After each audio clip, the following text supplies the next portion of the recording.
আমাদের কিন্তু irrigation scheduling এর লাস্ট একটা দুইটা স্লাইড বাদ ছিল আসলে, এবং লাকিলি আমি কিন্তু তোমাদের এই যে এটার রিলেটেড যে প্র্যাকটিক্যাল ক্লাসটা সেইটা অ্যাসাইন হয়েছি, আমাকে অ্যাসাইন করে দেওয়া হয়েছে। তো ওই প্র্যাকটিক্যাল ক্লাসে যে প্রবলেম গুলো আমরা সলভ করবো সেটাই কিন্তু আসলে আমার ইরিগেশন স্কেজুলিং এর লাস্ট ক্লাসটা হওয়ার কথা ছিল। কাজেই আমরা আজকের ক্লাস দিয়ে সেই থিওরিটিক্যাল আলাপটা এবং এই প্র্যাকটিক্যাল ওইটা একসাথে হয়ে যাবে, কারণ ওই থিওরির ওইটুকুই আসলে প্র্যাকটিক্যালের সাথে সম্পর্কিত। তো সেটুকু শেষ করলে আমার মনে হয় আজকের ক্লাসটা সুবিধা হবে। এখানে যেটা আমরা বলেছিলাম যে ইরিগেশন স্কেজুলিং করার জন্য যে কয়েকটা স্টেপস, সেই স্টেপস গুলো তোমরা এখানে স্ক্রিনে দেখতে পাচ্ছ। প্রথমে দেখো হলো determine the soil moisture stored in the crops root zone. আমার মনে হয় কয়েকটা স্লাইড আমি যদি ব্যাকে যাই তাহলে তোমাদের আমার আরো এই ইয়েটা আছে কিনা বা কেউ ড্র করেছিল কিনা এইটার কথা মনে আছে কিনা। এটাই কিন্তু আসলে আমাদের টোটাল ইরিগেশন স্কেজুলিং এর জন্য কিন্তু এই যে এই ফিগারটাই কিন্তু আসলে এটা দিয়ে কিন্তু সবকিছু বুঝতে হবে। আমরা যেটা আমি একটু যদি রিক্যাপিচুলেট করি, আমরা শুরুটা বলেছিলাম যে টোটাল সয়েল প্রোফাইলে যদি আমাদের এটা 100% সয়েল ময়েশ্চার ধরা হচ্ছে, যে এই জায়গায় এসে তোমার 100% সয়েল ময়েশ্চার আস্তে আস্তে কমতে কমতে এই জায়গায় ওভেন ড্রাই কন্ডিশন। তো স্যাচুরেশন হলো যখন তুমি ইরিগেশন দিবে, এবং ইরিগেশন দিলে কি হবে, আমাদের সয়েলের যে পোর স্পেস আছে আমরা বলেছি যে তোমার হলো 45% একটা স্ট্যান্ডার্ড সয়েল যদি ধরি 45% মিনারেল ম্যাটার্স থাকে, 5% তোমার হলো ইয়ে থাকে অর্গানিক ম্যাটার থাকে, আর রেস্ট 50% এইটা তোমার বাতাস এবং পানি মিলে থাকে। বাতাস পোর স্পেস গুলোতে যে ফাঁকা পোর স্পেস গুলো থাকে এগুলোতে বাতাস এবং পানি মিলে 50% থাকে। তো যখন আমরা ইরিগেশন দেওয়ার সাথে সাথে যেটা হয়, টোটাল যে পোর স্পেস গুলো সয়েলের সেগুলোতে পানি গিয়ে জমা হয়, সেগুলোতে বাতাসকে তখন এক্সপেল আউট করে দেয়, বাতাসকে বের করে দিলে তখন সব পোর স্পেস গুলো তখন ময়েশ্চার অকুপাই করে ওই কন্ডিশনটাকে। এবং বেশি পানি যদি থাকে ওই পোর স্পেসের বাইরে, সেটা কি হবে, তুমি যত ইরিগেশনে দাও সেটা কিন্তু গ্র্যাভিটেশনাল ফোর্সের কারণে কিন্তু ওই পানিটা থাকবে না, ওইটা রান অফ হয়ে যাবে, পার্কুলেশন হয়ে যাবে। তো সেইটা স্যাচুরেশন কন্ডিশন, স্যাচুরেটেড কন্ডিশন আমরা তখন বলতেছি যখন পুরোটা পোর স্পেস তোমার সয়েল ময়েশ্চার দিয়ে অকুপাইড থাকবে। এখন এই অবস্থায় একদিন দুই দিন তিন দিন রেখে দিলে যেটা হবে, এখান থেকে এই পোর স্পেস গুলো কিন্তু যে পানিগুলো ধরে রাখছে এটা কিন্তু খুব লুজলি অ্যাটাচ, এর অ্যাট্রাকশন ফোর্সটা কিন্তু খুব বেশি না, যার ফলে এটা গ্র্যাভিটেশনাল ফোর্সের চেয়ে কম, যার ফলে মাধ্যাকর্ষণ শক্তির কারণে এই পানিগুলো কিন্তু আস্তে আস্তে তোমার পার্কুলেটেড হয়ে নিচের দিকে চলে যাবে। হ্যাঁ, চলে গিয়ে একটা পর্যায়ে আসবে, সরি সেটা হলো স্যাচুরেশন। তারপরে আসবে ফিল্ড ক্যাপাসিটিতে, ঠিক আছে। তো এই ফিল্ড ক্যাপাসিটিতে আসলে এই যে গ্র্যাভিটেশনাল ওয়াটার র্যাপিড ড্রেনেজ এইটুকু যেটা স্যাচুরেশন থেকে স্যাচুরেশন কন্ডিশন থেকে ফিল্ড ক্যাপাসিটি পর্যন্ত এই সয়েল ময়েশ্চারটুকু আসলে দে আর সাবজেক্টেড টু র্যাপিড ড্রেনেজ, এবং এইটা প্ল্যান্ট খুব একটা এটা কাজে লাগে না, খুব তাড়াতাড়ি কিন্তু এটা কিন্তু লস হয়ে যায়। আমাদের আসলে কাউন্ট হয় কিন্তু এই ফিল্ড ক্যাপাসিটি থেকেই কিন্তু প্ল্যান্ট আসলে সয়েল ময়েশ্চার আপটেক করা শুরু করে, এখান থেকে আমাদের কাউন্ট করতে হবে। এবং এটা কখন পর্যন্ত, এই যে আমরা পার্মানেন্ট উইল্টিং পয়েন্ট পর্যন্ত, পার্মানেন্ট উইল্টিং পয়েন্ট তখন যখন যার পরে যদি সয়েল ময়েশ্চার নেমে যায়, আমরা ওই সময় যদি ইরিগেশন দেই তাহলে যে ফিজিওলজিক্যাল ড্যামেজ প্ল্যান্টের হয়ে যায় ওই ড্যামেজটা রিকভার করতে পারে না। তো ওই স্টেজটাকে আমরা বলি পার্মানেন্ট উইল্টিং পয়েন্ট। এখন আমি আগের ক্লাসে বলেছিলাম যে আমরা ইরিগেশন কি পার্মানেন্ট উইল্টিং পয়েন্টে দেবো কিনা, না এই রিস্ক কখনোই জানা যাবে না, বিকজ এই পয়েন্টটা কিন্তু খুবই মানে সফিস্টিকেটেড, তুমি জানো না, খুবই ডেলিকেট যে কখন পার্মানেন্ট উইল্টিং পয়েন্ট আসতেছে। তাহলে আমাদের পার্মানেন্ট উইল্টিং পয়েন্টে আসার আগেই কিন্তু আমাদের ইরিগেশন দিতে হবে। তাহলে এখান থেকে আমাদের প্ল্যান্ট আপটেক এই পয়েন্ট থেকে ফিল্ড ক্যাপাসিটি থেকে প্ল্যান্ট সয়েল ময়েশ্চার আপটেক করা শুরু করবে, এবং পার্মানেন্ট উইল্টিং পয়েন্ট পর্যন্ত সে নিতে পারবে, তারপরে কিন্তু আর নিতে পারবে না। এটা হাইগ্রোস্কোপিক ওয়াটার, এটা ওভেন ড্রাই ছাড়া এটা কিন্তু খুব ফ্রিকশন অ্যাট্রাকশন ফোর্সটা খুব বেশি থাকে, এটা প্ল্যান্টটা নিতে পারে না, তার রুট এটা কভার করতে পারে না। তা এখন যেটা আমরা বলেছিলাম যে আসলে আমরা যেটা করি যে তোমার পকেটে কিন্তু যদি 50 টাকা থাকে, তুমি 50 টাকা শেষ হওয়া পর্যন্ত ওয়েট করবে কিনা তা না, তোমার পকেটে যখন তোমার 20-30 টাকা সে খরচ হয়ে যাবে তখন কিন্তু তুমি আবার রিফিল করবা। বা আমাদের মোবাইল ব্যালেন্সের ক্ষেত্রেও কিন্তু তাই, যে আমি শেষ হওয়ার আগে এটা রিফিল করা সেফ আর কি, তা নাহলে তুমি যে কোনো মুহূর্তে কল ড্রপ হয়ে যেতে পারে। এক্স্যাক্টলি এখানেও কিন্তু তাই, যে আমরা আসলে কিন্তু তোমার এই পার্মানেন্ট উইল্টিং পয়েন্টে যাওয়ার আগেই এই আমরা এখানে আবার ইরিগেশন দেওয়া যাবে। তাহলে এই যে আমাদের যেটা ইয়েলো কালার, এই এই পোর্শনটুকু আমরা কিন্তু ইরিগেশন দিয়ে ম্যানেজ থাকবো। আর এই যে যেটা ব্লু কালার, এটা হলো আমরা বলতেছি এটা হলো আসলে সয়েলে সবসময় রিজার্ভ আমাদের রেখে দিতে হবে আপদকালীন জন্য। তাহলে এই সয়েল মশাটুকু আমরা ইরিগেশন দিয়ে ইয়ে করবো। এবং আমরা এই যে শেষ হতে হতে হতে হতে এই পর্যন্ত এই যে ইয়েলো এবং ব্লু এর মাঝখানে এই মার্জিন পর্যন্ত আমরা সয়েল ময়শ্চারকে ডিপ্লিট হতে দিব, শেষ হতে দিব, নিঃশেষ হতে দিব। মানে প্ল্যান্টকে বলবো যে তুমি প্ল্যান্ট এবং আমার ট্রান্সপিরেশন দিয়ে এই পর্যন্ত পানি যখনই চলে আসবে তখন আমি আবার ইরিগেশন দিব। তাহলে এইটুকুকে বলা হয় অ্যালাউয়েবল, মানে আমরা কতটুকু অ্যালাউ করি, অ্যালাউয়েবল সয়েল ওয়াটার ডিপ্লিশন। এইটা সাধারণত আমরা ক্রপ টু ক্রপ ভ্যারি করে, সয়েল টু সয়েল ভ্যারি করে। আমরা খুব থাম রুলে সাধারণত বলি যে টোটাল আমাদের যে এই টোটাল যে এই বারটুকু যেটা ক্যাপিলারি ওয়াটার বলতেছি, বা টোটাল এই যে এখানে আমরা ডাব্লিউটি দিয়ে ধরছি, এই ডাব্লিউটি এর সাধারণত 50% আমরা অ্যালাউয়েবল সয়েল ময়শ্চার বলে থাকি। তো এইটাই কিন্তু আমাদের এই এই এই কনসেপ্টটাই কিন্তু আমরা ইরিগেশন স্কেজুলিং এর ক্ষেত্রে ব্যবহার করবো। এই যদি ক্লাসটা আমরা থিওরিতে কভার করেছি, আমি আবার রিক্যাপিচুলেট করলাম, কারণ তোমাদের এইটা আসলে এখন আমরা যে প্রবলেম গুলো সলভ করবো সেটা আসলে এখান থেকেই এই কনসেপ্টটা কাজে লাগিয়ে করতে হবে। আমি কয়েকটা স্লাইড পরে চলে যাচ্ছি। স্যার, বলো। তো তার মানে স্যার 50% সয়েল ওয়াটার ডিপ পিট করলে আবার ইরিগেশন দিব? Exactly, exactly. তোমার 50% আমার এই যে অ্যালাউয়েবল, যেটা মানে টোটাল যে আমার অ্যাভেলেবল সয়েল ময়শ্চার, ঠিক আছে, এইটুকু কিন্তু প্ল্যান্টের জন্য অ্যাভেলেবল। শুধুমাত্র এই যে এই দুইটা বার যেটা, এইটুকু কিন্তু সয়েলের জন্য, সরি প্ল্যান্টের জন্য অ্যাভেলেবল। এইটা কিন্তু অ্যাভেলেবল না। এই যে যে ব্লু কালার, এই গ্রিন কালার, এটা খুব তাড়াতাড়ি চলে যায়। আবার এই যে এখানে রেড কালার যেটা দেওয়া আছে, এইটা কিন্তু প্ল্যান্ট সয়েলে থাকে, কিন্তু এটার অ্যাট্রাকশন ফোর্সটা সয়েল পার্টিকেলের সাথে এত বেশি যে প্ল্যান্টের অ্যাট্রাকশন ফোর্স এটাকে সারপাস করতে পারে না, যার ফলে এই সয়েল ময়শ্চারটুকু নিতে পারে না। কাজে আমাদের এই অ্যাভেলেবল ওয়াটার যেটা, অ্যাভেলেবল ওয়াটারের 50% আমরা অ্যালাউ করবো শেষ হতে। তার মানে 50% যখনই হয়ে যাবে তখনই আমরা ইরিগেশন দিব। কোনো কোনো ক্রপের ক্ষেত্রে ইভেন ইট ইজ আরো কম, মানে 40% হলে এটাকে ইরিগেশন দিয়ে দিতে হয়।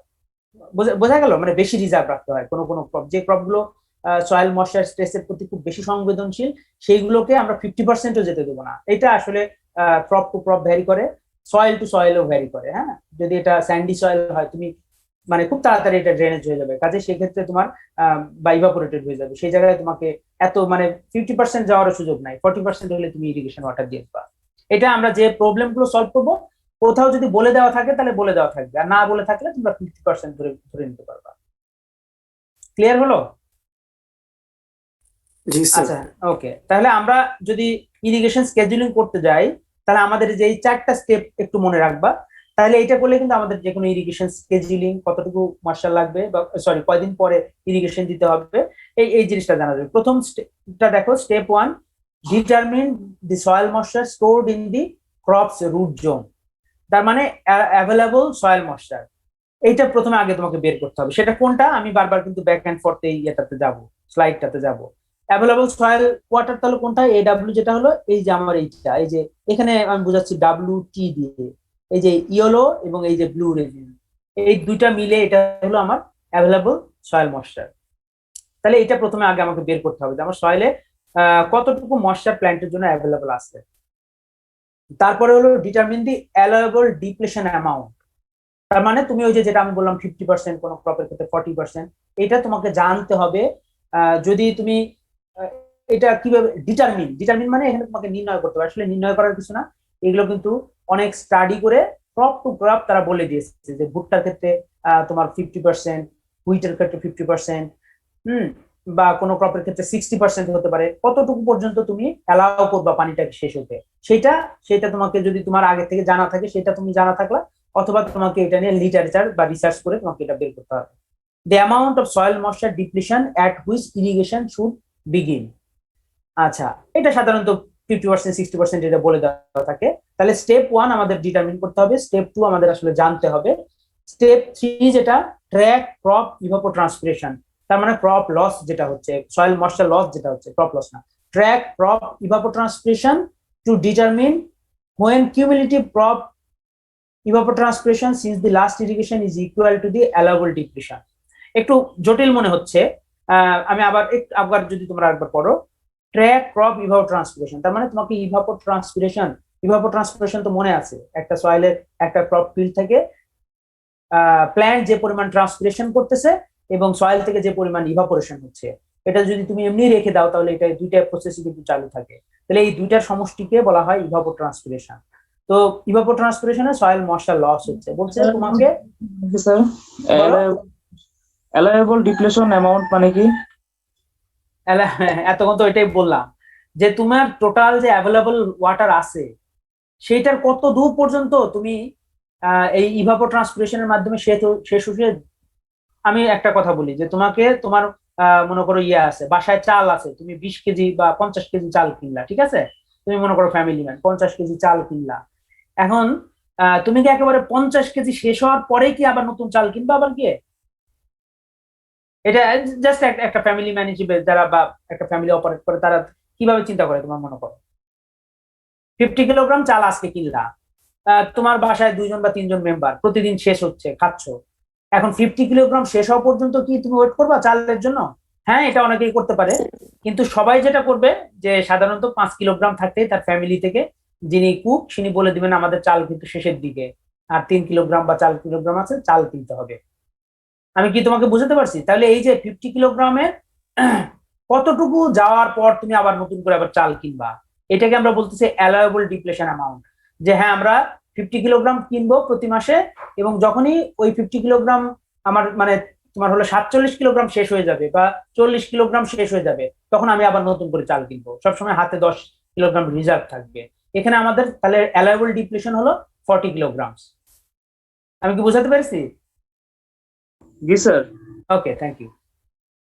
আচ্ছা, আর এই যে ট্র্যাক ক্রপ ইভাপোট্রান্সপিরেশন, এখানে আমরা প্রতিদিন কতটুকু করে চাল খাচ্ছি, যেটুকু খরচ হচ্ছে, তাহলে আমাদের ক্রপের ক্ষেত্রে সেটা হবে ইভাপোট্রান্সপিরেশন, ইভাপোরেশন এবং ট্রান্সপিরেশন দিয়ে। তাহলে এটা সিম্পল, তাই না? আমার কতটুকু আছে, আমি কতটুকু রিজার্ভ রাখবো বা কতটুকু পর্যন্ত আমি যেতে দেবো, আর প্রতিদিন কতটুকু খরচ হচ্ছে, এই তিনটা ভ্যালু যদি জানি আমার, তাহলে আমার কিন্তু ইরিগেশন তোমার আবার কবে দিতে হবে এবং কতটুকু দিতে হবে সেটা জানা যাবে। আচ্ছা, একটা আমরা প্র্যাকটিক্যাল একটা প্রবলেমে চলে যাই, তাহলে তোমাদের জন্য এটা বুঝতে সহজ হবে। একটা এখানে দেখো, একটা ইয়ে বলা আছে, determine the soil moisture stored in the crops root zone. এখানে সরি, এটা কিভাবে করবে সেটা বলা হচ্ছে, যে এই যে প্রথম যে আমাদের স্টেপ 1 যেটা, সেটারই আরেকটু ব্যাখ্যা এখানে দেখানো আছে যে কিভাবে করবা। The stored soil moisture is the soil moisture the plant can draw on to meet its evapotranspiration. তার মানে সোজা কথা, যতটুকু পানি সয়েলের মধ্যে প্ল্যান্ট অ্যাভেলেবল আছে, মানে প্ল্যান্টের জন্য অ্যাভেলেবল আছে, কিছু পানি কিন্তু প্ল্যান্ট নেওয়ার পরেও সয়েলের সাথে পানি থাকবে, কিন্তু ওই পানি কিন্তু প্ল্যান্ট নিতে পারবে না। ওইটা শুধুমাত্র ওভেন ড্রাই যদি করো, ইভেন ওভেন ড্রাই করলেও কিছু ময়েশ্চার, স্ট্রাকচারাল ময়েশ্চার যেটা হলো সয়েলের মধ্যে থাকবে, ওইটা তুমি কোনো সময় রিমুভ করতে পারবে না। তাহলে আসলে অ্যাভেলেবল ওয়াটার কতটুকু আছে প্ল্যান্টের জন্য, সেইটা আমাকে জানতে হবে। কিভাবে? It is the product of soils water holding capacity and the crop root length, sorry rooting depth. Water holding capacity এখানে স্টোরড সয়েল ময়েশ্চার, সাধারণত আমরা এটা ইঞ্চ বা সেন্টিমিটারে প্রকাশ করি। সয়েলের ওয়াটার হোল্ডিং ক্যাপাসিটি প্রতি ফিটে কতটুকু ইঞ্চি বা প্রতি মিটারে কত সেন্টিমিটার, এবং রুটিং ডেপথ মানে এটা আমরা সাধারণত প্ল্যান্টের রুটের সাথে যতটুকু, কারণ রুটের বাইরে তো আর প্ল্যান্ট নিতে পারবে না, কাজে সেটা আমার চিন্তা করে লাভ নাই। আমাদের রুট জোন যেটা, যদি এটা 30 সেন্টিমিটার রুটের, এই একটা ক্রপের যদি রুট 30 সেন্টিমিটার ব্যাপী বিস্তৃত থাকে, তাহলে আমরা 30 সেন্টিমিটার ধরবো, কারণ তার বাইরের যে সয়েল ময়েশ্চার আছে এইটা আমাদের কিন্তু এখানে মানে আমাদের জন্য এটা ইয়ে না, এটা আমাদের ডিসরিগার্ড করতে হবে। তাহলে ওই 30 সেন্টিমিটার পর্যন্ত ধরতে হবে সেইটা। তাহলে তার ওয়াটার হোল্ডিং ক্যাপাসিটি আগে আমাদের জানতে হবে, রুটিং ডেপথ জানা যায়, ওয়াটার হোল্ডিং ক্যাপাসিটি জানতে হবে। তারপরে হলো 2 নম্বর, এটা এখন দেখো, determine soil moisture stored in crops root zone, এটাই তো দেখালাম মনে হয়। সরি, এটা মনে হচ্ছে, আচ্ছা এটা একটা অঙ্ক দিয়ে বোঝা, মানে একটা প্রবলেম দিয়ে বোঝানো হয়েছে আগের স্লাইডটারই। Almonds with a 5 feet root depth, silt loam soil, এখানে সিল্ড লুম সয়েল এবং ক্রপ হলো আমন্ডস, এবং এটার রুট ডেপথ হলো 5 feet. Assume the silt loam soil had 1.5 inch per feet of water holding capacity. এখানে বলে দিচ্ছে যে ধরে নাও যে তোমার যে অ্যামাউন্ট যে সয়েলে গ্রো করেছে সিডলুম সয়েল, ওইটার ওয়াটার হোল্ডিং ক্যাপাসিটি প্রতি ফিটে 1.5 ইঞ্চ।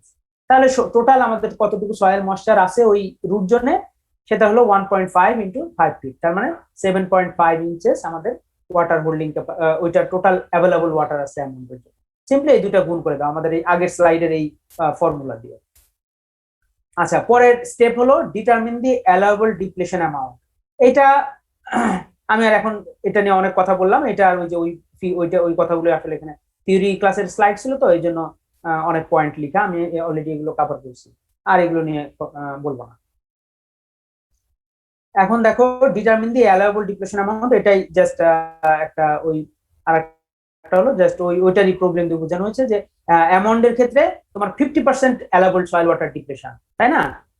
আমাদের আগের প্রবলেমে এখানে দেখলাম কত অ্যামাউন্টের টোটাল অ্যাভেলেবল ময়েশ্চার হলো 7.5 ইঞ্চ, এটা হলো অ্যাভেলেবল ময়েশ্চার, এটা হলো তার সয়েল কলামে। এখন আমরা যেহেতু যদি বলছি যে অ্যামাউন্টের ক্ষেত্রে 50% অ্যালাউয়েবল সয়েল ওয়াটার ডিপ্লেশন, তাহলে আসলে প্রকৃতপক্ষে প্ল্যান্ট কত মানে কত সেন্টিমিটার পরে আমরা ইরিগেশন দেবো? 3.75 ইঞ্চ শেষ হয়ে যাওয়ার পরে আমরা ইরিগেশন দিয়ে দেবো। কিন্তু দেখো প্রকৃতপক্ষে কিন্তু পানি আছে 7.5 ইঞ্চ, 7.5 ইঞ্চ পর্যন্ত কিন্তু এই ক্রপটা কিন্তু সে ময়েশ্চার নিতে পারে, কিন্তু আমরা সেই পর্যন্ত যাব না, তার আগেই যখন 50% হয়ে যাবে, তার মানে 4.5 ইঞ্চি যখন হয়ে যাবে তখনই আমরা কিন্তু ইরিগেশন দিয়ে দেবো। এখানে অ্যালাউয়েবল সয়েল ওয়াটার ডিপ্লেশন হলো 50%।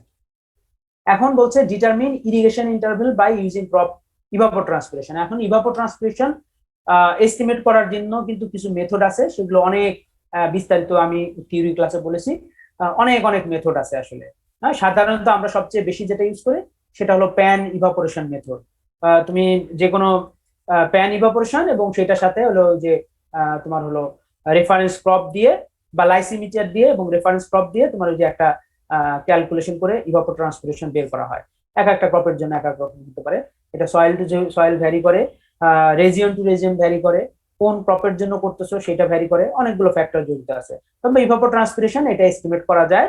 আবার কখনো কখনো এটা ব্যাকগ্রাউন্ড যে ডাটা আছে, মানে আগের যে লিটারেচার বা ডাটা আছে সেইগুলো থেকে কিন্তু এগুলো ইয়ে করা যায়। আচ্ছা, তোমরা এই যে এখানে রোল নাম্বার পেস্ট করতেছো আইডি তোমাদের সেট বক্সে, এটা দরকার নাই, আমি তোমাদের গুগল ফর্ম দিয়ে দেবো, কাজে এখানে দেওয়া না দেওয়ার কোনো মানে হয় না, দরকার নেই এখানে টাইপ করা। ক্লাস শোনো তোমরা।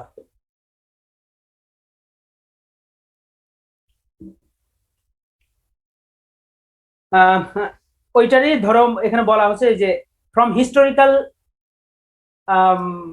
ইভাপোট্রান্সপিরেশন টেবিল, তার মানে হিস্টোরিক্যাল মানে হলো ওই যে অ্যামাউন্ট ফার্মার উনি দেখেছে যে ওই রেজিয়নে ওই সিজনে প্রতি বছর তারা দেখেছে যে আসলে ইভাপোট্রান্সপিরেশন হলো 0.22 ইঞ্চ পার ডে, তার মানে এটা কিন্তু বারবার আর ইয়ে করতে হবে না, এটা বারবার আর এস্টিমেট করতে হবে না, তারা রেফারেন্স একটা ভ্যালু ইউজ করতেছে। তাহলে সেইটা যদি হয় তাহলে প্রতিদিন 0.22 ইঞ্চ কিন্তু সয়েল ময়েশ্চার তোমার ইভাপোট্রান্সপিরেশনের মাধ্যমে লস হচ্ছে। তাহলে এখন তুমি যদি ওইটাকে এটাতে ভাগ দাও, সিম্পলি যদি ভাগ দাও, তাহলে আমাদের মানে যেদিন ইরিগেশন দেওয়া হয়েছে তার 17তম দিনে কিন্তু এই যে 3.75 ইঞ্চ ময়েশ্চার শেষ হবে, তার মানে 17 দিন পরে আমাকে আবার নতুন করে ইরিগেশন দিতে হবে। কিন্তু আমাকে একটু বলো 17 দিন পরে কি আসলে সয়েল ময়েশ্চার শেষ হয়ে যাবে কিনা? কতদিন পরে সয়েল ময়েশ্চার শেষ হবে? একেবারে পার্মানেন্ট উইল্টিং পয়েন্টে পৌঁছে যাবে কতদিন পরে ইরিগেশন দেওয়ার? 34 ডেজ, এক্স্যাক্টলি। তাহলে 34 ডেজ পরে কিন্তু পার্মানেন্ট উইল্টিং পয়েন্টে চলে যাবে, কিন্তু আমরা সেই পর্যন্ত ওয়েট করব না, কারণ ওই পর্যন্ত ওয়েট করতে গেলে আসলে it might be 34 days, 33 days, even it can be 30 days, কারণ আজকে ইভাপোট্রান্সপিরেশন 0.22 তুমি ধরতেছো, এমন হতে পারে কালকে ক্লাইমেটিক কন্ডিশন এমন হয়ে যেতে পারে যে 0.5 ইঞ্চ পার ডে ইভাপোট্রান্সপিরেশন হয়ে যাচ্ছে, সেক্ষেত্রে তোমার ক্যালকুলেশন ভুল হতে পারে। সেই জন্য তুমি কিন্তু এইটার জন্য ওয়েট করবে না, তোমাকে 34 ডেজ আমি ওয়েট করবো না, কারণ প্ল্যান্ট যদি পার্মানেন্ট উইল্টিং পয়েন্টে চলে যায় তাহলে আর এটা রিকভার করা সম্ভব হবে না। তুমি একেবারে পুরো যদি ফ্লাডিং করেও দাও তাহলে প্ল্যান্টের ফিজিওলজিক্যাল ইয়ে কিন্তু আর ওই আগের মতো চলে আসবে না, এটা হিউজ সাফার করবে ক্রপ। এই জন্য আমরা বলেছি যে না 50% হয়ে গেলে আমরা ইরিগেশন দেবো, ওই বাকি 17 দিন এটা রিজার্ভ থাকবে। তাহলে আমরা যেটা কি হবে, আমরা ইরিগেশন যেদিন দিলাম তার আবার 17 দিন পরে ইরিগেশন দেবো। এটাই হলো আমাদের ইরিগেশন ইন্টারভ্যাল, এটা হলো ইরিগেশন স্কেজুলিং। বলো বলো sir. Sir will permanent holding পয়েন্টটা স্যার আবহাওয়ার উপর ডিপেন্ড করবে না? পার্মানেন্ট উইল্টিং পয়েন্ট আবহাওয়ার উপর ডিপেন্ড করবে না, কিন্তু তোমার ইভাপোট্রান্সপিরেশন আবহাওয়ার উপর ডিপেন্ড করবে।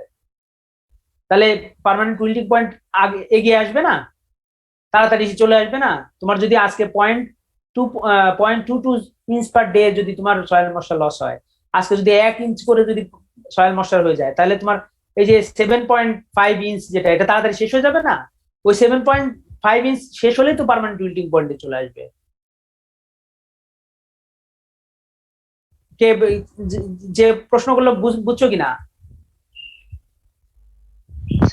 জি স্যার, তার মানে স্যার আমাকে মাঝে মাঝে ওয়েদারের উপরও নির্ভর করে ইরিগেশনটা দিতে হবে এক্স্যাক্টলি 17 দিন? না না না না, ইরিগেশন স্কেজুলিংটা কিন্তু করা হয় অনেকগুলো ফ্যাক্টর উপর নির্ভর করে। তোমার এই যে ইভাপো ট্রান্সপিরেশন, এইটা হলো তোমার যারা যেগুলো বড় ফার্ম আছে বা যেগুলো কমার্শিয়াল ফার্ম আছে, তাদের নিজস্ব কিন্তু ওয়েদার স্টেশন আছে। তুমি ঠিকই বলছো।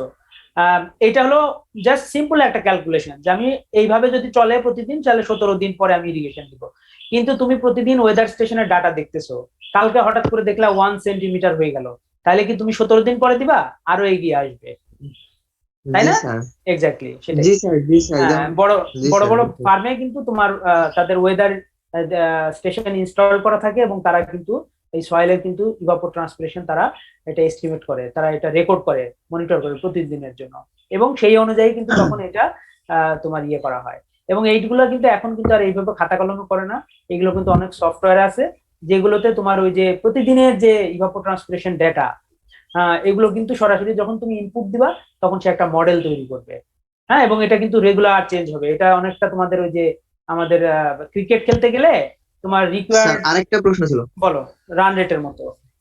স্যার এটা কি অ্যাগ্রোনমিক ক্রপস এর ক্ষেত্রে শুধু, না হর্টিকালচার এবং ফ্রুটস যেগুলো আছে হ্যাঁ, যে সেগুলোর কোনো ক্ষেত্রে ক্রপের ক্ষেত্রে স্যার? এটা খুবই কমন একটা ফর্মুলা, এবং it it it can be applicable, it is applicable to any other crops, মানে মাইট ইট বি ফ্রুটস এর ক্ষেত্রে হর্টিকালচারাল স্যার? ক্রপস। হ্যাঁ হ্যাঁ, ফ্রুটস এর ক্ষেত্রেও স্যার বড় ফ্রুটস এর বড় ক্ষেত্রে গাছ হবে, হ্যাঁ যেমন ফ্রুটস এর ক্ষেত্রে হবে। ফ্রুটস এর যদি তুমি ইরিগেশন যদি দাও এবং যদি ইভাপো ট্রান্সপিরেশন যদি তুমি মেজার করতে পারো, কেন অ্যাপ্লিকেবল হবে না এটা? জি স্যার, বুঝতে পারছি। ঠিক আছে, তবে ফ্রুটস এর ক্ষেত্রে সাধারণত আমরা এইভাবে তো ইরিগেশন দেই না, ওখানে ইরিগেশন অ্যাপ্রোচটা একটু আলাদা, কাজেই ওইটা হয়তো একটু অনেকদিন পর অন্যরকম পর ভাবে হবে। তৈরি, হ্যাঁ, তবে অনেকদিন এটা পর পর তৈরি রাইট হ্যাঁ। রাইট, তবে এটা টি, তোমার এই যেখানে অ্যামন্ড তো আসলে হর্টিকালচারাল ক্রপ, তারপরে ভেজিটেবলস, যা যা অন্য যে ক্রপ গুলো আছে সবই কিন্তু তোমার এই ফর্মুলাতে, এই ফর্মুলা অ্যাপ্লাই করা যাবে।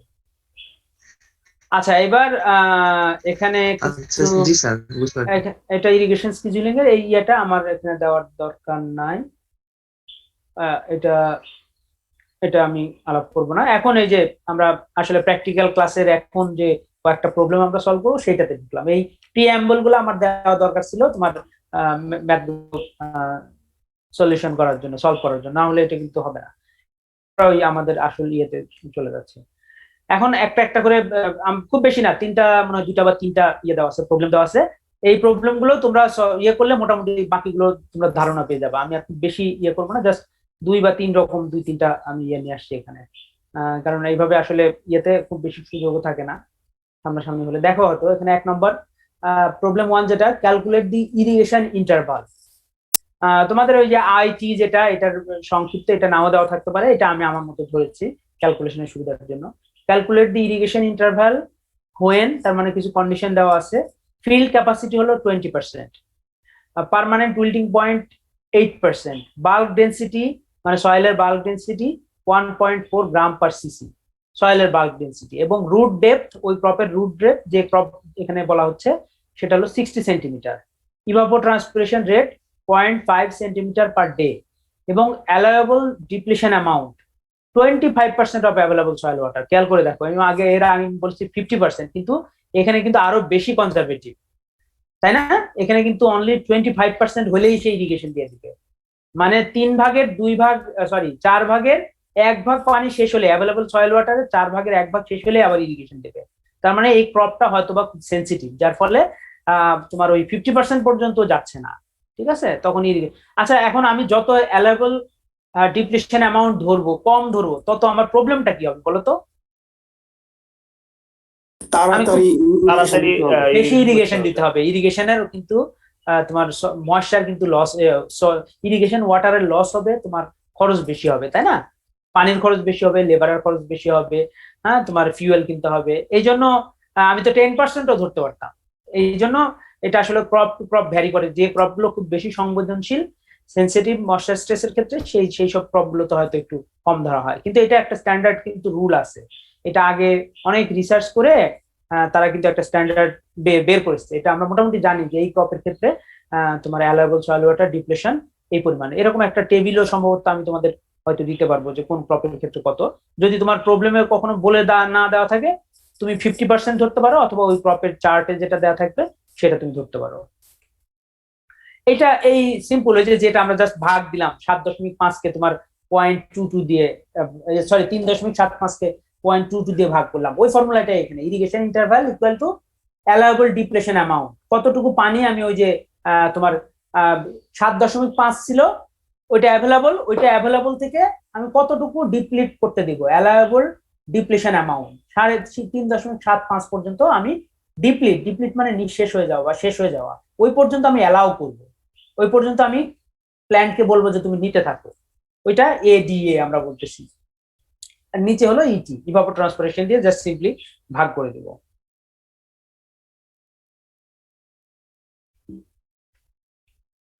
আচ্ছা, এখন এই যে প্রথমে আমাদের হলো উপরে হলো এডিএ, নিচে হলো ইভাপোট্রান্সপিরেশন। এখন এডিএ কিভাবে ইয়ে করতেছে, তো প্রথমে আগে তো বের করতে হবে আমাদের অ্যাভেলেবল ওয়াটার কতটুকু আছে সেটা আগে বের করতে হবে। তাহলে অ্যাভেলেবল ওয়াটার ওই যে যেটা আমরা বললাম যে অ্যামাউন্টের একটা এক্সাম্পল দিয়ে বলা হলো যে তোমার হলো moisture holding capacity into root depth, soil moisture holding capacity, এই যে এই অংশটুকু দেখো, এই অংশটুকু হলো তোমার সয়েল ময়েশ্চার হোল্ডিং ক্যাপাসিটির তোমার কিন্তু formula, field capacity minus permanent wilting point into bulk density divided by 100, এইটুকু হলো তোমার সয়েল ময়েশ্চার হোল্ডিং ক্যাপাসিটি, সাথে ডি হলো মাল্টিপ্লাইড বাই ডি মানে হলো এই যে রুট ডেপথ। ঠিক আছে, আমাদের এই প্রবলেমের ক্ষেত্রে দেখো এখানে সব বলে দেওয়া আছে, এখানে বলেই দেওয়া আছে রুট ডেপথ হলো 60 centimetre, bulk density 1.4 gram per cc, field capacity 20%, permanent wilting point 8%। হ্যাঁ, এটা সব বলে দেওয়া আছে। এখন তাহলে আমরা সেটাই কিন্তু এখানে তাহলে কতটুকু অ্যালায়েবল সয়েল ওয়াটার আছে, সরি অ্যাভেলেবল ওয়াটার আছে, সেটা আমরা এখান থেকে ক্যালকুলেট করে আমরা এই ক্যালকুলেশন তোমাদের জন্য ইজি, এটা হলো 10.8 সেন্টিমিটার, তাহলে আমাদের অ্যাভেলেবল ওয়াটার হলো 10.8 সেন্টিমিটার। এখন কতটুকু পর্যন্ত আমরা শেষ হতে দেব, এইটার কত পার্সেন্ট, এইটার হলো 25%, এখানে বলা আছে অ্যালায়েবল ডিপ্লেশন হলো 25%, তাহলে এই 10.8 সেন্টিমিটারের 25% আমরা ইয়ে করতে দেবো, হলো তোমার শেষ হতে দেবো, বাকি 75% আমরা রিজার্ভ রেখে দেবো, ওইটা আমরা ক্যালকুলেশন আনবো না, তাই না? তাহলে 25% দিয়ে করলে যেটা হবে 2.7 সেন্টিমিটার, তার মানে আমরা প্ল্যান্টকে বলবো যে এই 2.7 সেন্টিমিটার হলো এইটুকুই হলো তোমার হাত খরচ আর কি, এইটুকু দিয়ে তুমি ইউজ করবা, এইটুকু শেষ হলে আমি আবার ইরিগেশন দিব, বোঝা গেল? তাহলে 2.57 সেন্টিমিটার পর্যন্ত আমরা প্ল্যান্টকে ময়েশ্চার আপটেক করার জন্য অ্যালাউ করব।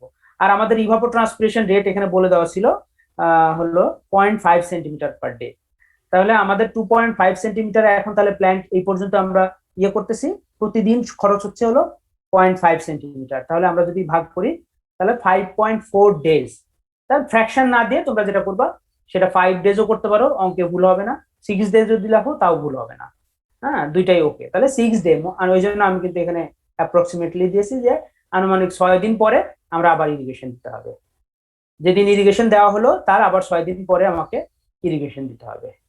এইটুকু বুঝতে কারো কোনো অসুবিধা আছে কিনা? স্যার বলো। স্যার এখানে যে অ্যালাউয়েবল ওয়াটার যেটা আছে এখানে স্যার বাল্ক ডেনসিটি দিয়ে কেন গুণ করা হয়েছে?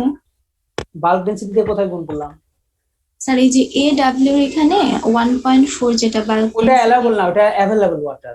সরি স্যার অ্যাভেলেবল, হ্যাঁ, বাল্ক ডেনসিটি দিয়ে গুণ করতে হবে এই জন্য যে তোমার হলো যদি বালি মাটি হয়, বেলে মাটির কিন্তু বাল্ক ডেনসিটি অনেক কম, যার ফলে কিন্তু এখানে সয়েল ময়েশ্চার হোল্ডিং ক্যাপাসিটি খুবই কম থাকে, ওই একই পরিমাণ রুট ডেপথ, একই পরিমাণ পার্মানেন্ট উইল্টিং পয়েন্ট, তুমি আজকে শেষ দিয়ে আসলা, আজকে স্যাচুরেশন হয়ে, আজকে মনে করো তুমি ফ্লাড ইরিগেশন দিলা, একটা বেলে মাটি চিন্তা করো আর একটা এঁটেল মাটি চিন্তা করো, সবাইকে বলছি বেলে মাটি আর এঁটেল মাটি দুইটা তুমি সয়েল নিয়েছো, হ্যাঁ দুইটা ফিল্ড গিয়ে আজকে তুমি শেষ দিয়ে আসলা, আজকে ফ্লাড ইরিগেশন দিয়ে আসলা, তাহলে আজকে কি ফিল্ড কন্ডিশন হবে? ফিল্ড ক্যাপাসিটিতে যাবে কি? যাবে না, এটা এখন কিন্তু ফ্লাড ইরিগেশন। তাহলে 3 দিন 4 দিন পরে গিয়ে আমাদের কিন্তু ওই যে ফিল্ড ক্যাপাসিটিতে চলে যাবে। কিন্তু বালি মাটিতে কিন্তু খুব তাড়াতাড়ি কিন্তু পানি নিচে চলে যাবে, যার ফলে তোমার ওই এঁটেল মাটির ওয়াটার হোল্ডিং ক্যাপাসিটি বেশি জন্য এঁটেল মাটিতে যতদিন পানি ধরে রাখবে, বেলে মাটিতে কিন্তু অতদিন পানি ধরে রাখবে না। এই জন্য এখানে বাল্ক ডেন্সিটি খুব ইম্পর্টেন্ট। এখানে আসলে সয়েলের ওয়াটার হোল্ডিং ক্যাপাসিটি কিন্তু আমরা বলি যে বেলে মাটিতে বেশি, কম এঁটেল মাটিতে বেশি। কারণটা কি? কারণটা কিন্তু বাল্ক ডেন্সিটি। তোমরা বাল্ক ডেন্সিটি কি সয়েল সায়েন্সে প্র্যাকটিক্যালি মেজার করেছো? মনে আছে কি তোমাদের? একটা গোল তোমার একটা চাকতি দিয়ে ফিল্ডে গিয়ে হাতুড়ি দিয়ে পিটিয়ে ওই চাকতিটা ইনট্যাক্ট এনে ওইটার এরিয়া বের করেছো, তারপরে ওইটা ওভেন ড্রাই করে ওইটার হলো কত সেটা বের করেছো। ওইভাবে বাল্ক ডেন্সিটি বের করা হয়। তো বাল্ক ডেন্সিটি কিন্তু তোমার যার যত কম থাকবে তার ওয়াটার হোল্ডিং ক্যাপাসিটি কিন্তু তত কম। এই জন্য এখানে বাল্ক ডেন্সিটি খুব ইম্পর্টেন্ট। এই যে এটা তো আমাদের আসল অঙ্ক হলো তোমার এই যে এইটুকু। অ্যাভেলেবল কে যেন জিজ্ঞেস করলো যে কেন আমরা এটা ইউজ করতেছি। ফিল্ড ক্যাপাসিটি বুঝতে পেরেছো কি? বাল্ক ডেন্সিটি কেন ইউজ করতেছি? ওকে, তাহলে আর আমি এটা নিয়ে আর না বলি। হ্যাঁ, আর যদি তুমি সরাসরি জানো যে সয়েল ওয়াটার হোল্ডিং ক্যাপাসিটি এত, তাহলে তোমার বাল্ক ডেন্সিটি জানা নাই, জানার দরকার নেই। কিন্তু আমার এখানে প্রবলেমে যেহেতু বলে দিয়েছে, সেহেতু তোমার বলে দিয়েছে যেহেতু, সেই জন্য কিন্তু আমাদের এটা ইউজ করতে হবে আসলে। কারণ আমাকে যে কন্ডিশন গুলো দিয়েছে ওইগুলো দিয়ে কিন্তু আমাকে ওয়াটার হোল্ডিং ক্যাপাসিটি বের করতে হবে। ঠিক আছে? আচ্ছা, আর ওই যে আমন্ডের যে প্রবলেমটাতে, ওটাতে কিন্তু সরাসরি সয়েল ময়েশ্চার ওয়াটার কতটুকু আছে সেটা কিন্তু বলে দেওয়া ছিল, যে ওটার ওয়াটার হোল্ডিং ক্যাপাসিটি কতটুকু, ওটা বলে দেওয়া ছিল। কিন্তু আমাদের এই প্রবলেমে কিন্তু বলে দেওয়া ছিল না, এই জন্য আমরা এটা বের করলাম। ওকে, প্রবলেম 2 তে যাই। যদি কোনো কোশ্চেন না থাকে, দেখো এটা যদি আগেরটা যদি না বুঝো তাহলে কিন্তু কোনো অঙ্কই বুঝবে না। আমাকে একটু যদি না বুঝো তোমরা বলো কেউ, আমাদের খুব বেশি সময় লাগবে না, কিন্তু আমি চাই যে সবাই এটা হোক, সবার ক্লিয়ার হোক। ওকে, আমি ধরে নিচ্ছি কারো কোনো কোশ্চেন নেই। প্রবলেম 2 তে একটু দেখো, after how many days we will apply water to soil if FC মানে হলো field capacity 30%, permanent wilting point 14%, apparent density, এটা কিন্তু অ্যাপারেন্ট ডেন্সিটি মানে কিন্তু বাল্ক ডেন্সিটি, এটা আরেকটা নাম আর কি। বাল্ক ডেন্সিটির আরেকটা নাম হলো apparent density of soil 1.3 gram per cc, effective depth of root zone 70 centimetre. এখন ডেইলি দেখো, আমি এখানে নতুন নতুন টার্মগুলো ইউজ করতেছি যেন তোমাদের কোনো প্রবলেম না হয়। ডেইলি কনজাম্পটিভ ইউজ অফ ওয়াটার, এটা আসলে কি? এটা হচ্ছে ইভাপোট্রান্সপিরেশন। ভেরি গুড, এটা কিন্তু আসলে ইভাপোট্রান্সপিরেশন।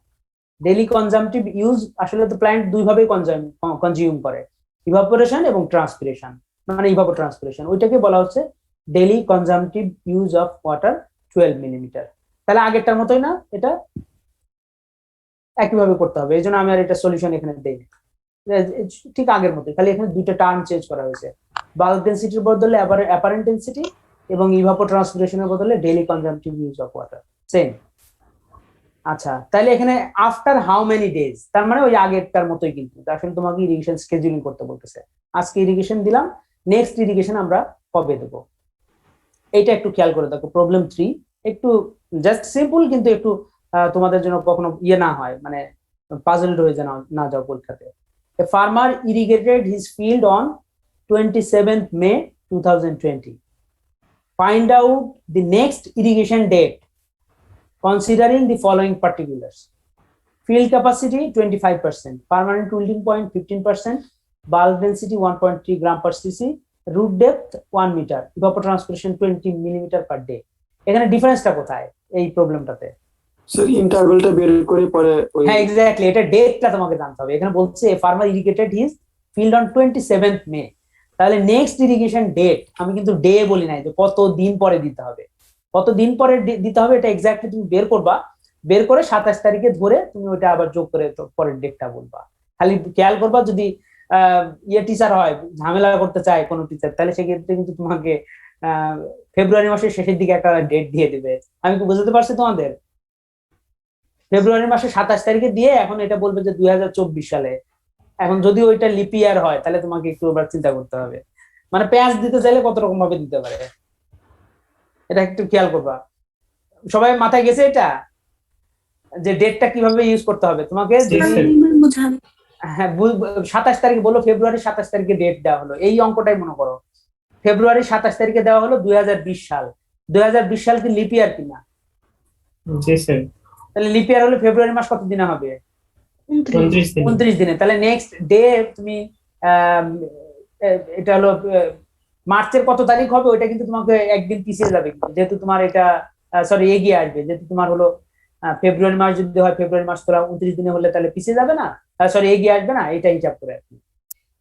এটা আমার মনে হয় তোমরা সবাই বুঝছো আসলে। 27 তারিখে যদি 4 দিন হয় তাহলে আমি বলবো মে মাসের 27, তাহলে জুন মাসের 1 তারিখে আবার ইরিগেশন দিতে হবে, এইভাবে জাস্ট বলতে হবে। আচ্ছা, এইটাতে খেয়াল করে দেখো, এই প্রবলেমটাতে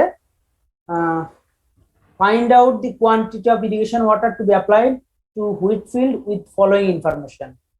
ও আচ্ছা, আরেকটা ব্যাপার হলো, আমি কিন্তু এখানে প্রত্যেকটাতে কিন্তু শুধুমাত্র কত দিন পরে ইরিগেশন দিতে হবে সেটা বলতেছি, কতটুকু ইরিগেশন দিতে হবে এটা কি তোমরা বের করতে পারবা?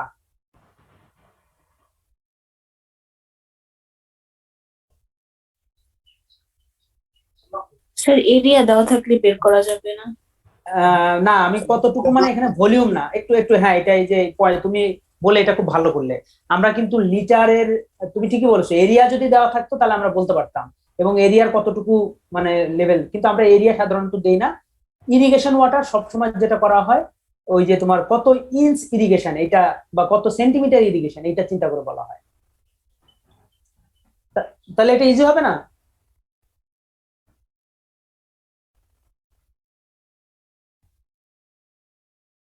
কত সেন্টিমিটার ইরিগেশন, এটা তোমাকে ওই যে যে তুমি বললে যে এরিয়া দেওয়া থাকলে ঠিকই আছে, ওইটা তোমার কনসেপ্ট ঠিক আছে, কিন্তু আমরা সাধারণত এটা লিটার বা গ্যালনে কিন্তু কনভার্ট করবো না। ইরিগেশনের ক্ষেত্রে শুধুমাত্র মানে ইরিগেশন, এই যে যেমন আমরা বলতেছি যে হলো 3.75 সেন্টিমিটার ওয়াটার আছে, এইভাবে তোমাকে বের করে দিতে হবে। তাহলে কিন্তু ওই যে তুমি এটা তোমাদের একটু টাস্ক থাকলো, আমি একটু যদি কারো কোনো প্রবলেম থাকে আমি কোনো একটা সময় তোমাদের কাছ থেকে এটা শুনতে চাই। যতটুকু ডিপ্লিশন হবে এক্স্যাক্টলি এক্স্যাক্টলি, এই তো এইটাই এইটাই, এটা খুব স্মার্ট একটা অ্যান্সার। তুমি আসলে যতটুকু ডিপ্লিশন হবে ওইটুকুই তো আমরা পুরা করে দেবো, তাই না? তাহলে ওইটুকুই হলো তোমার উত্তর। এক্স্যাক্টলি, আমি এটাই শুনতে চাচ্ছিলাম। তাহলে যতটুকু তোমার শুরু মানে ডিপ্লিশন হলো 3.5 সেন্টিমিটার বা 4 সেন্টিমিটার, ওটুকুই কিন্তু তোমার ইরিগেশন দিয়ে আবার কভার করে দিতে হবে। আচ্ছা,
স্যার আপনার কথা শুনতে পাচ্ছি না।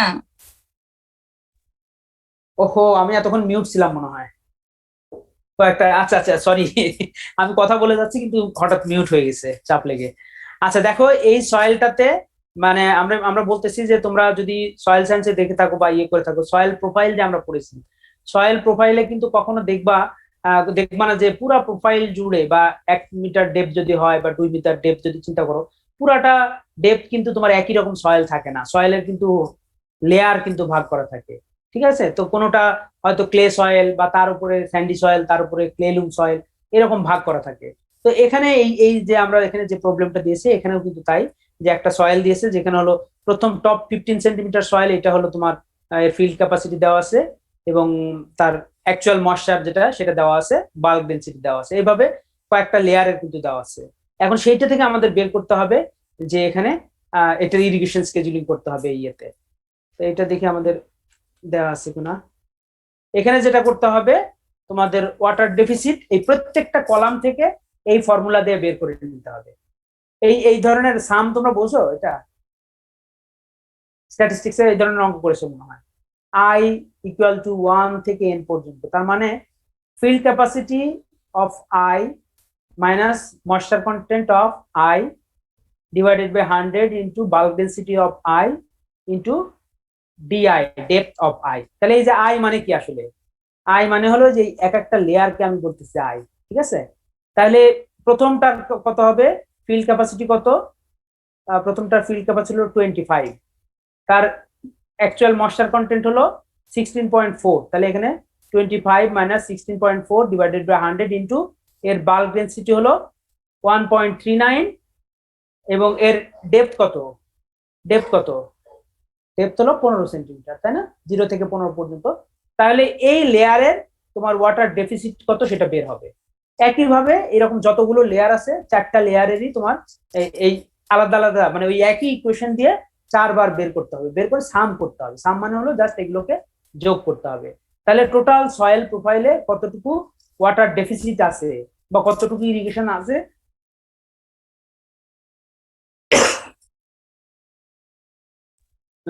কতটুকু ইরিগেশন দিতে হবে এটা কিন্তু তুমি বের করে ফেলতে হবে।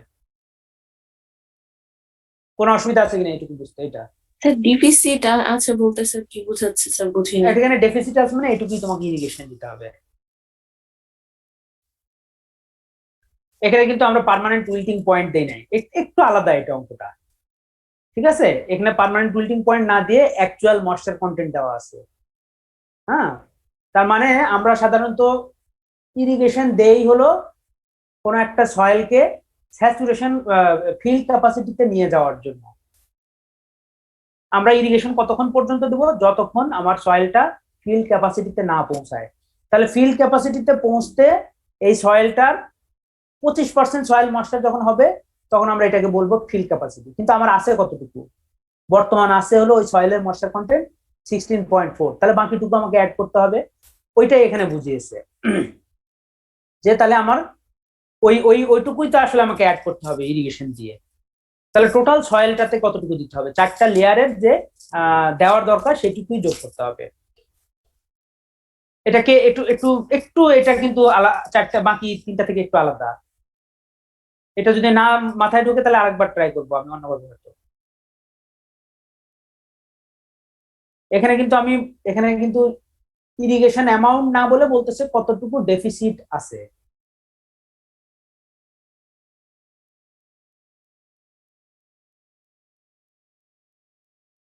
কেউ রেসপন্স করো, এটা ক্লিয়ার হয়নি মনে হয় না? হ্যালো স্যার আরেকবার ওকে ওকে। আমরা সাধারণত ইরিগেশন দেই তোমার হলো কোন পর্যন্ত ইরিগেশন দেই,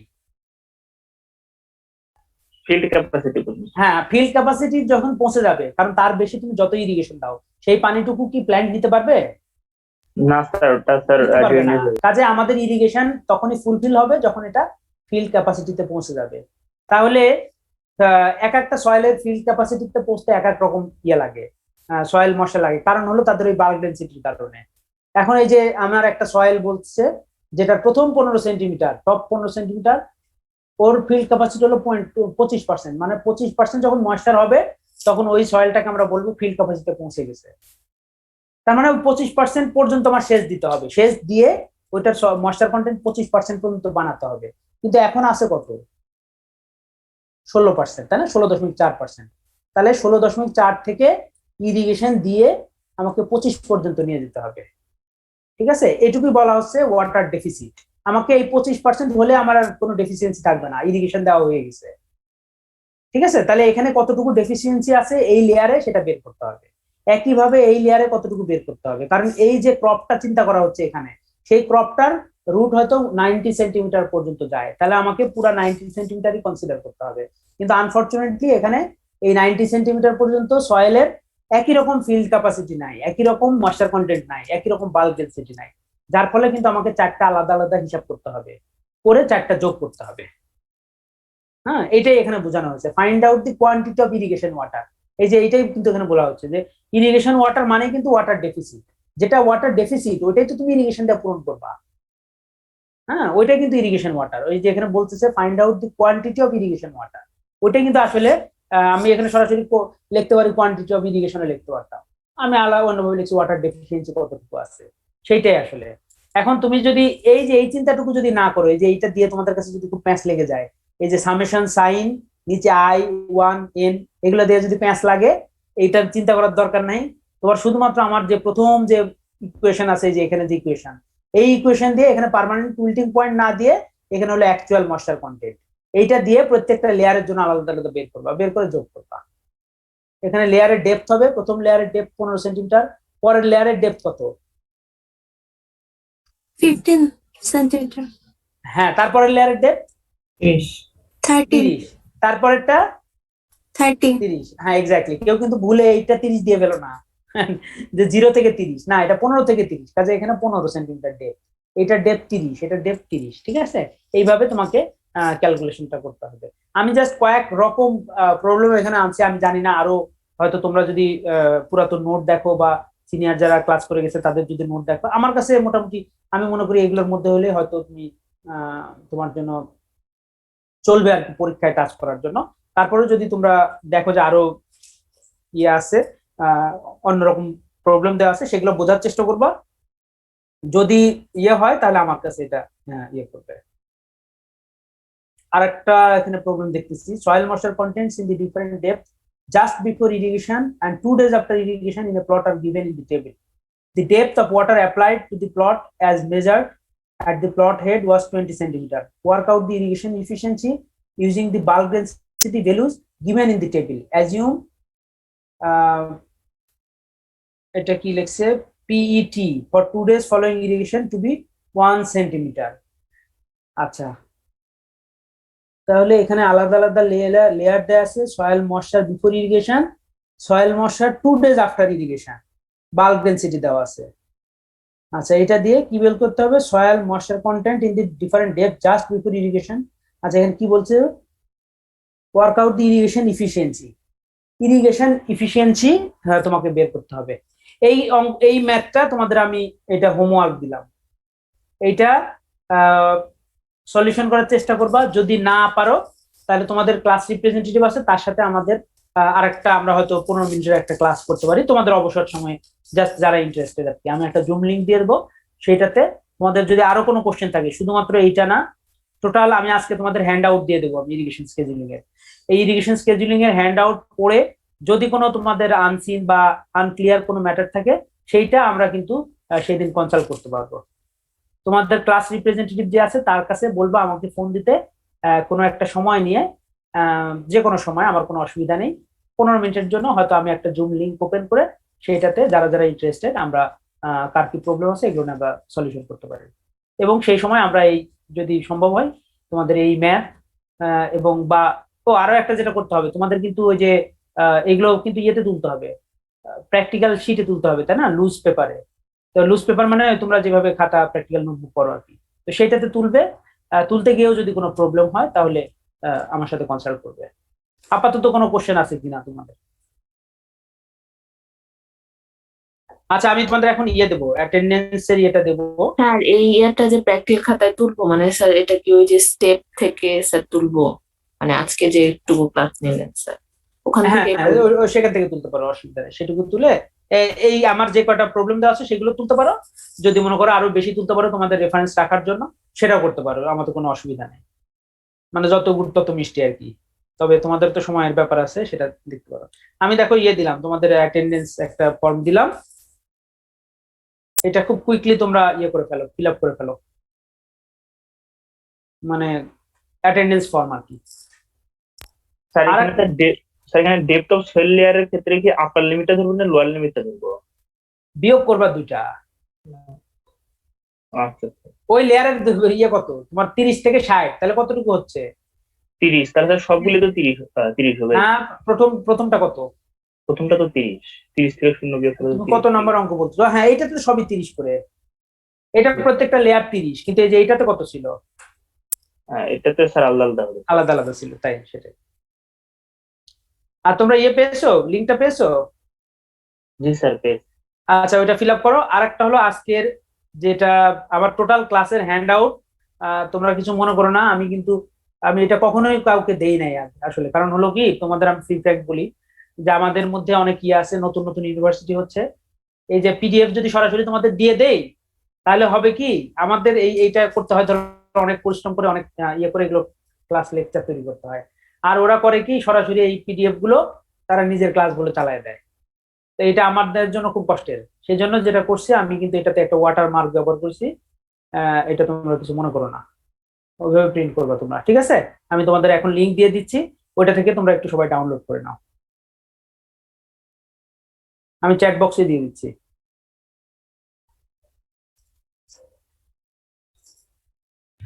স্যার বলো। স্যার সয়েল ময়েশ্চার কন্টেন্ট আর সয়েল ওয়াটার কন্টেন্টের মধ্যে কি পার্থক্য একই আছে? না, না না বাবা, একই। আসলে সয়েল ওয়াটার চেয়ে সয়েল ময়েশ্চারটাই বেশি ভালো শোনা যায়। হ্যাঁ, ওয়াটারটা আমরা আসলে খুব জেনারিক টার্ম না, কিন্তু যখন এটা সয়েলে হয় তখন আমরা এটা ময়েশ্চার বলি।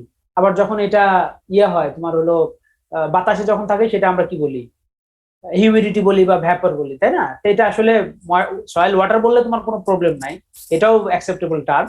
কিন্তু সয়েল ময়েশ্চারটা তো, সয়েল ময়েশ্চার আমার কাছে মনে হয় যে এটা ভালো শোনা যায়। এই তোমরা আবার কে কে আইডি লিঙ্ক দিচ্ছ? আইডি তো দেওয়ার দরকার নাই, আমি তো তোমাদের ইয়ে দিলাম,